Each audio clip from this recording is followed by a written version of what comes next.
एक माँ रोजाना परेशान होती है कि जब उसके बेटे की शिकायतें उसके ही गांव से लगातार आ रही हैं। वह अपने बेटे को समझा समझा कर थक चुके हैं, लेकिन उसका बेटा है कि मानता ही नहीं। दिन रोज नई नई शिकायतें, ऐसी शिकायतें जिनको सुनना बहुत ही मुश्किल हो। यानी कि उस लड़के की ऐसी शिकायतें सामने आती हैं जिनमें लोगों को पता चलता है, लोग बताते भी हैं कि आज हमने उस लड़के को उस लड़की के साथ वहाँ देखा, या फिर किसी पार्क में, किसी खेतों पर, किसी पेड़ के नीचे। यानी कि दरअसल उस लड़के ने ऐसी कोई भी जगह को नहीं छोड़ा था जहाँ पर वह मौजूद ना हो।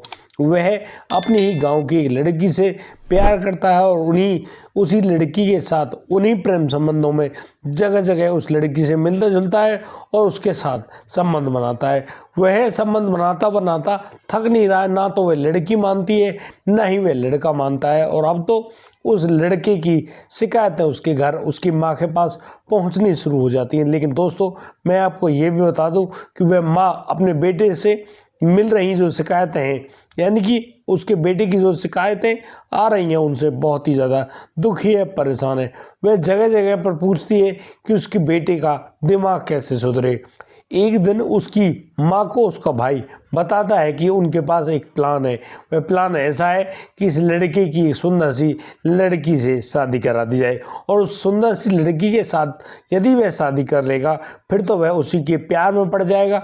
और जब दोनों एक दूसरे के प्यार में रहेंगे तो बस उनको क्या चाहिए, यानी कि एक मर्द को एक औरत का प्यार और एक औरत को एक मर्द का प्यार मिल जाए, तो उनको दुनिया की कोई भी चीज़ नहीं चाहिए।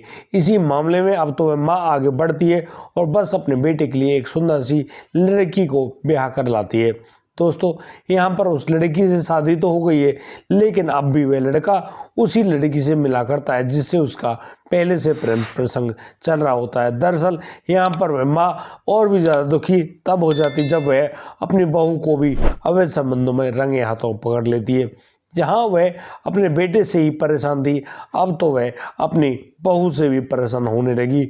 लेकिन वह अब अपने बेटे और बहू की इन गंदी आदतों से छुटकारा पाना चाहती है। लेकिन वह अब एक ऐसी प्लानिंग करती है, उस प्लानिंग के तहत ऐसे कदम उठाए जाते हैं जिनसे वाकई में आप लोग भी जानकर हैरान रह जाएंगे कि कैसे एक माँ ने अपने बेटे को सुधारने के लिए कितना कठोर कदम उठाया। दोस्तों, आखिर उस माँ ने ऐसा कौन सा कदम उठाया, उस पूरे मामले को जानकर आप लोग हैरान रह जाएंगे। और यहाँ पर एक नहीं दो दो मर्डर भी हो जाते हैं। दोस्तों, आखिर मरने वाले वे शख्स कौन थे, कैसे उस माँ ने अपने बेटे को सुधारने की कोशिश करी और क्या वह सफल होती है या नहीं होती है, आइए पूरे मामले में जानते हैं। नमस्कार, आदाब, सत श्री अकाल दोस्तों, स्वागत है आपका हमारे YouTube चैनल किस्से क्राइम के। और दोस्तों, आपसे वही प्यार भरी गुजारिश, आगे बढ़ने से पहले हमारे चैनल को सब्सक्राइब करना, नोटिफिकेशन की बेल को दबाना बिल्कुल ना भूलें।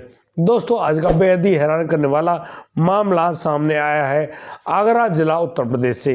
दरअसल ये जो मामला है यह दो राज्यों में घूमता है, जैसे कि उत्तर प्रदेश और राजस्थान। दोस्तों, राजस्थान के करौली जो जिला है उसमें एक मासलपुर थाना क्षेत्र पड़ता है। इसी थाना क्षेत्र के अंतर्गत पड़ने वाला वह जो गांव जिसका नाम बाजना है, गढ़ी बाजना के पास एक गांव और भी है जिसका नाम भोजपुर है।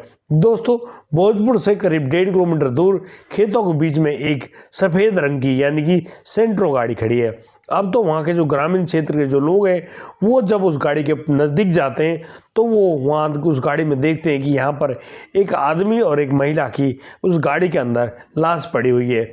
दोस्तों, यहाँ जिस प्रकार से उनको गोली मारकर उनकी हत्या कर दी गई है, अब तो सभी लोग घबराकर पुलिस के पास फ़ोन कर देते हैं। और दोस्तों, पुलिस को अब वहाँ मौकाए वारदात पर बुला लिया जाता है।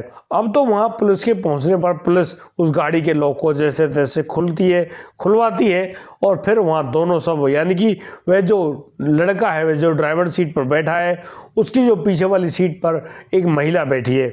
दोस्तों, यहाँ पर उस लड़के को 2 गोलियां मारी गई हैं और उस महिला को 1 गोली मारी गई है। आखिर वो लोग कौन हैं उनके बारे में तो कोई जानकारी नहीं है, लेकिन पुलिस के पास एक अहम सबूत वहाँ हाथ लग जाता है। वह होता है उस लड़के का फ़ोन। यहाँ पर उस लड़की के पास भी फ़ोन होता है और उस फ़ोन से, यानी कि दोनों के फ़ोन से एक ऐसी अहम जानकारी सामने आती है जिससे पता चलता है कि वह जो मृतक लड़का है उसका नाम विकास है और जो मृतका है उसका नाम दीक्षा है और ये दोनों संबंध में पति पत्नी है। दोस्तों अब तो ये पूरा मामला पुलिस के पास आ गया है और पुलिस यहाँ पर और भी बहुत सारी जानकारियाँ जुटा रही है। यहाँ पर पता चलता है कि यह जो लड़का है ये रहने वाला आगरा के जो अचरेना गांव है उसके नज़दीक पड़ने वाला एक गांव जिसका नाम सांदा गांव है, वह सांदा गांव का रहने वाला विकास है और वह उसकी पत्नी यानी कि दीक्षा है। दोस्तों उस गाड़ी में से कुछ प्रसाद वगैरह भी मिलता है। दरअसल वो लोग केला देवी के मंदिर गए थे और वहाँ से दर्शन करके जब वे लौट रहे होते हैं तो वहाँ पर वो घर के लिए प्रसाद भी लेते हैं और वह प्रसाद उस गाड़ी में ही मौजूद होता है। लेकिन दोस्तों वो लोग यहाँ पर कैसे आए, पुलिस के पास पूरी सबूत तो खुल जाते हैं, यानी कि वो केला देवी मंदिर गए थे, वहाँ से लौटते समय अब उन लोगों के ऊपर किसने ये गोलियाँ चलाई है, उनको कौन मारने वाला है, क्योंकि यहाँ पर गाड़ी क्षतिग्रस्त नहीं है, यानी कि बाहर से गाड़ी में ऐसा कुछ भी नहीं लग रहा है जिससे पता चले कि गोलियां बाहर से मार गई। यानी कि गोली मारने वाला जो शख्स है उसने ये गोलियां गाड़ी की खिड़की को खोलकर तब मारी और फिर बड़े ही सतर्कता से इस गाड़ी को लॉक करके यहाँ से भागा है। पुलिस अब उस लड़के विकास के एड्रेस पर सूचना देती है और अब उस विकास की जो माँ है जिनका नाम ललिता देवी है, रोती बिलखती वहाँ पर पहुँचती है और बस अपने बेटे और बहू को देखकर उसकी हालत बहुत ही ज़्यादा खराब होती है। अब जो पुलिस है उन दोनों के शव को लेकर पोस्टमार्टम के लिए हॉस्पिटल भिजवाती है और हॉस्पिटल में जो पोस्टमार्टम चल रहा होता है डॉक्टर्स वहाँ पर बड़ी अहम जानकारी जुटा रहे होते हैं। दोस्तों यहाँ पुलिस बताती है कि उस लड़के को 2 गोलियां लगी है और उस महिला को 1 गोली लगी है। दोस्तों यहाँ पर पुलिस इस छानबीन में भी जुटी हुई है, आखिर इन दोनों जो ये कपल है इसकी हत्या करने वाला कौन है। यहाँ उस रोड पर मौजूद जो होटल्स वगैरह हैं उन सभी के सीसीटीवी कैमरों की छानबीन की जाती है, तब जाकर मालूम चलता है कि इस गाड़ी के पास 2 शख्स भी मौजूद थे। ये शख्स कौन है, अब इनके बारे में जानकारी जब निकाल रहे होते हैं तो विकास की मां ललिता देवी से पूछा जाता है कि क्या तुम उन शख्स को जानती हो, तो वह जो ललिता देवी है वह साफ मना कर देती है कि वह किसी को भी नहीं जानते और फिर वह तो बहुत ही ज़्यादा दुखी और परेशान है क्योंकि उसका जो घर है अब तो सूना हो गया, क्योंकि यह उसका इकलौता बेटा विकास था और वह विकास को खूब समझाती बुझाती बड़े ही प्यार से रखती थी। लेकिन आज उसने जैसे अपनी बहू और बेटे को खोया है, अब तो उसका सारा संसार ही लुट चुका है। दोस्तों यहाँ पर उन लोगों के जो फोटोग्राफ है उनको पुलिस निकालती है और छानबीन में जुट जाती है। पुलिस की छानबीन में एक अहम जानकारी सामने आती है, वहाँ पर जो नए नौजवान दिख रहा है उस लड़के का नाम होता है चमन खान। चमन खान जो कि गाड़ी का ड्राइवर होता है वह उस केला देवी के मंदिर में भी पहुंचा था। अब तो पुलिस सुनिश्चित कर चुकी थी कि यह जो चमन खान है इसने ही इसकी हत्या करी, यानी कि विकास को जान से मारा है। अब तो पुलिस आगे बढ़ती है और उस चमन खान के बारे में जानकारी जुटा रही होती है। यहाँ पर पुलिस को एक और जानकारी मिलती है कि यहाँ पर चौथा शख्स भी मौजूद है। आखिर वह चौथा शख्स कौन है, जब उसके बारे में जानकारी जुटाई जाती है तो मालूम चलता है वह चौथा शख्स कोई और नहीं, उस विकास का मामा जिनका नाम रामबरन होता है। रामबरन नाम का व्यक्ति जिसकी उम्र करीब 40 साल है वह उस ललिता देवी का भाई होता है। अब तो पुलिस सोचती है और समझती है कि यार हो सकता है इस पूरे मामले में जहां पर मामा ही सामने आ रहा है वहीं पर हो सकता है माँ को भी कोई ना कोई जानकारी अवश्य होगी और पुलिस अब इसी छानबीन में उस ललिता देवी को भी पुलिस थाने ले जाती है और फिर उसे जब कड़ाई से पूछताछ की जाती है तो फिर यहाँ पर वह माँ यानी विकास की माँ फूट फूट कर रोने लगती है और अब तो उसके जो होठों पर वह राज होता है जिस राज को वह बताने वाली है। दरअसल वह रोती है, बिलखती है और कहती है कि साहब वह इकलौती ऐसी बदनसीब माँ है जिसने अपने इकलौते बेटे यानी कि विकास को मरवा दिया। वह करीब 10 महीने पहले अपने बेटे के लिए एक बहू को लेकर आई थी जिसका नाम दीक्षा है। दीक्षा जो कि दिखने में बेहद खूबसूरत है। उस दीक्षा को सभी लोग जो भी देखते हैं वो सब लोग कहते हैं कि वाकई में ललिता जी आप इस बहू को कहाँ से लाए हो, लेकिन वह बहू जितनी खूबसूरत है उतनी ही चालाक होती है। दरअसल यहाँ पर उस लड़के विकास ने सुहागरात के दिन ही बता दिया था कि उस अपनी पत्नी दीक्षा को कि उसके किसी अन्य लड़की से अवैध संबंध है, लेकिन यहाँ पर वह दीक्षा भी विकास को बताती है कि उसके भी किसी अन्य लड़के से अवैध संबंध है। अब तो पति पत्नी को दोनों के अवैध संबंध के बारे में जानकारी तो पता चल जाती है और एक बड़ा ही अहम मामला सामने आता है कि दोनों अपने अपने जो आशिक हैं उनके साथ मिला जुला करते हैं। और तो अब तो वह विकास उस गांव की लड़की को ही अपने घर पे बुलाकर उसके साथ गलत काम किया करता था।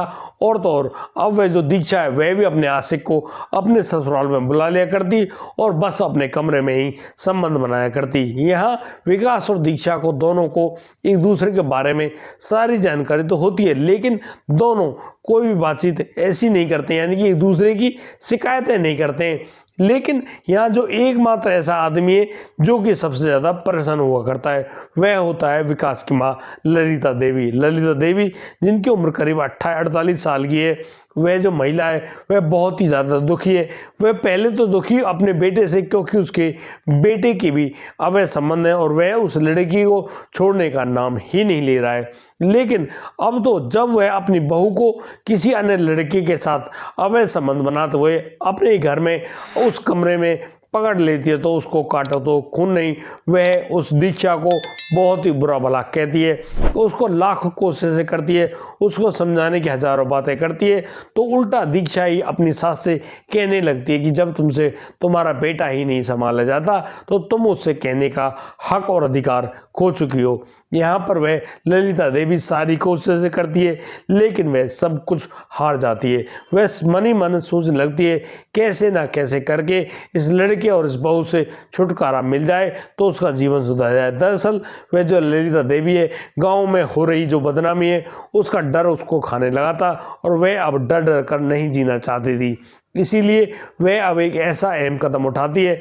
वह बताती है उस लड़के को, यानी कि एक बार तो जब वह लड़का अपनी पत्नी दीक्षा को लेकर घूमने गया था तो यहाँ पर वह अपने भाई रामबरन को भेजती है और उन दोनों को वहीं पानी में डुबो देने की कोशिश भी करती है, लेकिन वो लोग सफल नहीं हो पाते। दोस्तों यहाँ पर ये जो माँ है यह दोबारा कोशिश करती है और फिर ये एक ऐसा एक्सीडेंट करवाना चाहती है उस विकास और दीक्षा का जिसमें उन दोनों की मौत हो जाए। लेकिन भगवान का शुक्र ये होता है कि ये दोनों उस एक्सीडेंट से भी बच जाते हैं, यानी कि बाल बाल ही बचे हैं, ज़्यादा चोटें नहीं आई है, लेकिन ये लोग मारे नहीं जाते हैं। इस वजह से वह जो रामबरन है वह भी बहुत ज़्यादा टेंशन परेशानी में है। और तो और वह जो महिला है, वह जो ललिता देवी है, वह भी बहुत ही ज़्यादा दुखी है। यार हमने सारी कोशिशें करी लेकिन इस लड़के को अभी तक नहीं मार पाए।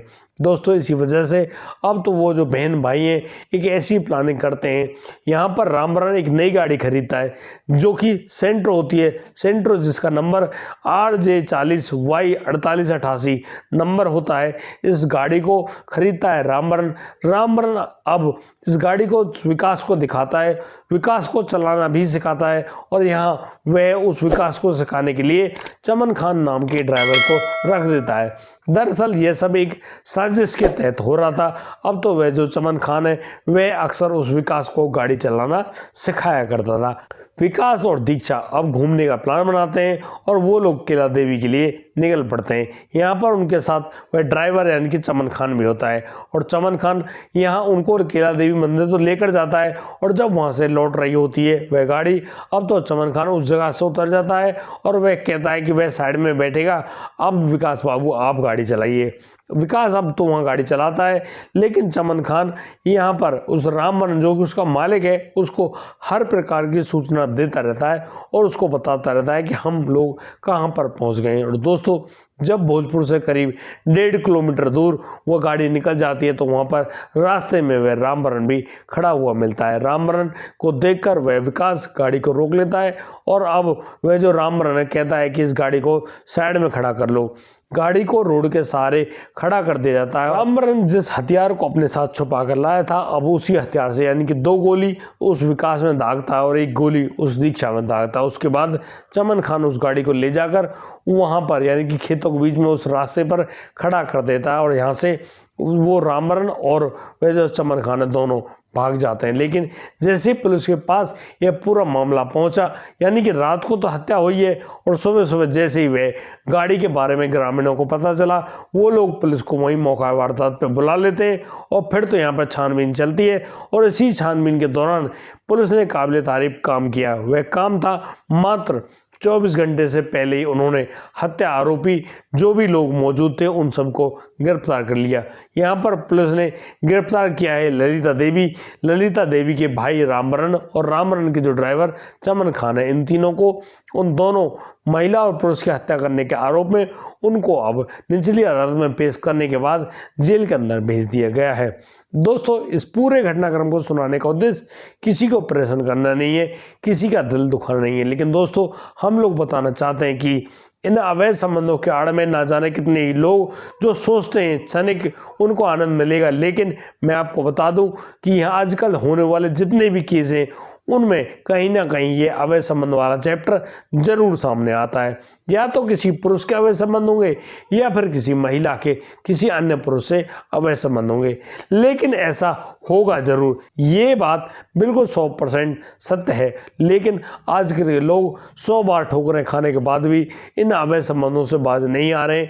और दोस्तों, यहाँ पर वो लोग उन गर्लफ्रेंड बॉयफ्रेंड को ऐसे बदलते हैं जैसे कि रोजाना वो लोग अपने शरीर के कपड़ों को चेंज करते हैं। लेकिन जिस प्रकार से लोग इस काम को कर रहे हैं, यानी कि वो नए नए बॉयफ्रेंड गर्लफ्रेंड बना रहे हैं, क्या आपको लगता है कि उनकी शादी होने के बाद उनकी एक ही पत्नी रहेगी? मुझे तो नहीं लगता। मैं तो इस बात के लिए पूर्णतः खंडन करता हूं कि ऐसे लोगों को शादी करने के 5-6 महीने बाद ही तलाक की आवश्यकता पड़ जाएगी और फिर ये लोग तलाक लेंगे, अलग अलग शादियां करेंगे, लिव इन रिलेशनशिप में रहेंगे और बस इनकी दुर्गति होनी पक्की हो गई है। दोस्तों, इसलिए कहा जाता है कि अपने बड़े बुजुर्गों की बातों को माना करो, उनके साथ रहा करो और अपनी इन ब्रह्मचर्य को पालन करें, और जिससे आपका संबंध एक बार तय हो गया उसी महिला के साथ या पुरुष के साथ आप लोग अपनी खुशनुमा जिंदगी जिए। दोस्तों, हम प्रयास करते हैं कि आप लोगों को घटनाएं तो बताएं, लेकिन उसका दुष्परिणाम और उसके लिए जो अच्छा परिणाम होना था उसको भी बताने की कोशिश करते हैं। दोस्तों, आज के लिए सिर्फ इतना ही। अब दीजिए मुझे इजाज़त, मिलता हूं कल, लाता हूं एक और अनोखा मामला। तब तक के लिए आप बढ़िया रहें, बेहतरीन रहें, अपना और अपने परिवार का बखूबी ख्याल रखते रहें। जय हिंद, जय भारत।